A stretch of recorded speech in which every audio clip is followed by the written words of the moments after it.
émancipé raw politiciens yi raw ces genres de lobbyistes là donc ñii fi ne mënuñoo def erreur yi Macky Sall yi def erreur yu Ablaye Wade def mënul nekk. D'accord. dañoo jël notre destin en main. D'accord, on parle de Robert Bourgi par rapport à la gouvernance, mais benen wàll bi on reste avec vous parce que wàllum finance la ñuy wax kii di Birahim Seck ñëw na si gouvernance moom jàpp ne gouvernance bi nga xam ne sous le régime Bassirou Diomaye Faye on a une gouvernance sans lisibilité ni prévisibilité ni redevabilité. Birahim Seck mu mel ni comme mu ngi mettre à nu lui aussi les tares du régime Bassirou Diomaye Faye mu ngi xamle ne aucun plan d'ajustement crédible ni de loi de finances rectificative n'a pas été adopté pour ramener les déficits à des niveaux soutenables loolu kii di professeur Amath Ndiaye économiste foofu la si FASEG UCAD moo ko xamle kii di Birahim Seck fësal ko malgré les annonces volontaristes moom Birahim Seck mooy wax ba tey faites par le nouveau régime les véritables réformes budgétaires structurelles tarde à se matérialiser. Ban aperçu nga am par rapport à ces propos de Birahim Seck mi nga xam ne jàpp na ne transparence budgétaire amul si li nga xam ne moo nekk si régime bi. waaw xam nga déjà ñu ngi koy rafetlu rôle bi muy joué parce que dafay jouer un rôle de sentinelle. Oui. Parce que tamit bu ñu fàttee ni état moom chaque fois day soxla des politiciens yu nekk au pouvoir. Oui. am ay opposants nga xamante ni peut-être bokkuñu vision ak politiciens ñi nekk au pouvoir bi te ma préciser opposé wu tekkiwul ni rek li fi nguur gi def baaxul. lu baax da nga naan baax na lu baaxul ñu ni mën nañ ko améliorer en proposant des solutions pendant opposition boobu laa xam. waaye nag moo am ñu nekk ci diggante bi ñu tudde seen bopp la société civile mooy faruñ ci pouvoir faruñ ci opposition. ñun ci peuple bi la ñu far ñoom nag.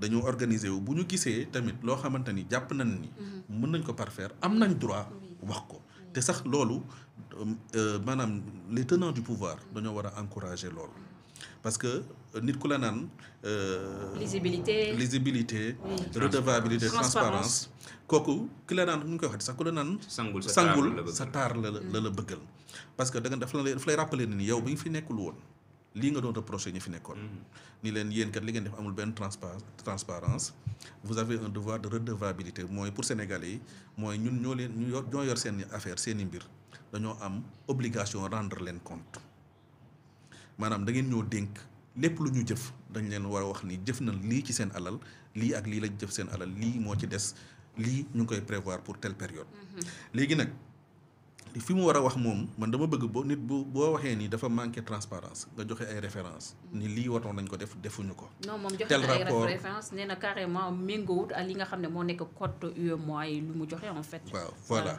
donc moi j'ai pas lu ce qu'il a dit. donc bu fekkee joxe na ay références loolu mooy démarche bi war. léegi nag bu fekkee ñii defuñu loolu peut-être mën nañ ko def xëy na te yëgu ko bu ñu ko deful.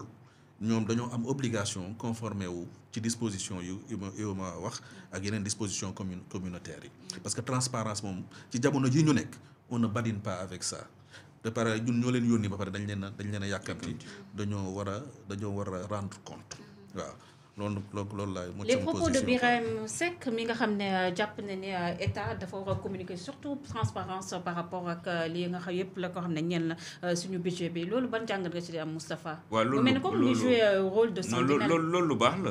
rôle am la nekk di joué parce que tamit état dafa war am ñoo xamante ne yow loo def mu leer lu leer. di nga gis ku génne la dese naa leer na gën a leer. donc loolu taxawaay bu may rafetlu la parce que dañ ko soxla tamit. ay nit boo leen dénkee dafay baax mu am ñoom dañuy taxaw naan ñun kat dañoo bëgg mieux que ça. dañu bëgg mu gën a leer dañu bëgg mu gën a ne naññ. donc man awma kii bu bëri yu may parce que moom c'est normal. ci démocratie la bokk. merci beaucoup merci. xam na keneen koo wax ku def référence yi li ñu war a def te defaguñ ko. yooyu c'est le professeur Amath Ndiaye économiste la foofu la si FASEG UCAD. moom tamit ñëw na ci yi nga xam ne wax nañ ko def te defaguñ ko.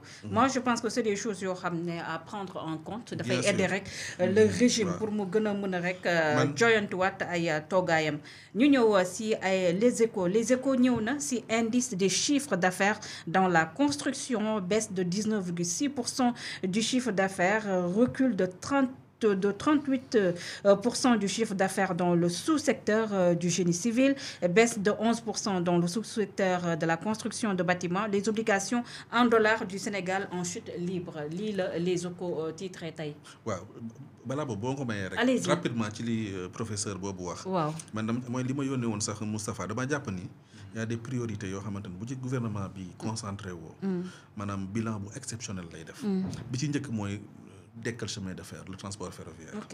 bu ko dekkalee dafa am ay effets induits sur le plan économique sur le plan sociétal loolu moom nañ ko def priorité des priorités mënuñ moo dugg ci détail parce que temps moo ñu ko may beneen bi mooy y a 9 accès yoo xamante ni li ma tuddee 9 accès universels yoo xamante ni dañ ko war a réaliser bi ci njëkk mooy accès universel à l'électricité dañoo war a fexe ba bu ñuy paree seen mandat bi nii maanaam ñëpp accéder au courant war mu bañati nekk luxe beneen bi mooy accès universel à l'eau jamono ji ñu toll maanaam accès universel à l'eau potable waratul nekk défi ci sunu pays ba pare nag ëllëg avenir li ñaa ngi wax di défi bi ñuy maanaam le bien le plus prisé ce sera l'eau incha allah donc war nañu fekk def ay jógo ba Sénégal gépp foo mënti nekk Sénégal nga am accès à l'eau beneen bi mooy accès universel à l'assainissement ñu ngi ci période bi loolu moom priorité la nawet bi waaw commencé na am dégâts sax gis nga mu ngi noonu accès universel au réseau de télécommunication loolu tamit jamono ji ñu toll nga mën a am téléphone mën a woote mën a am accès à internet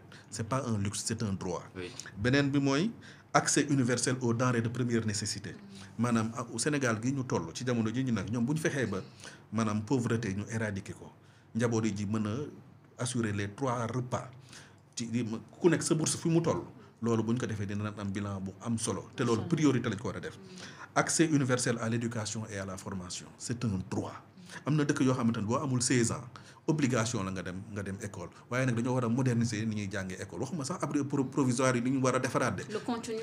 mais le contenu dañ ko war a defaat bon ba pare non seulement dañoo war a def réactualiser le contenu waaye numériser l'éducation. donc beneen bi mooy accès universel. à la santé. gis nga fi ñu nekk.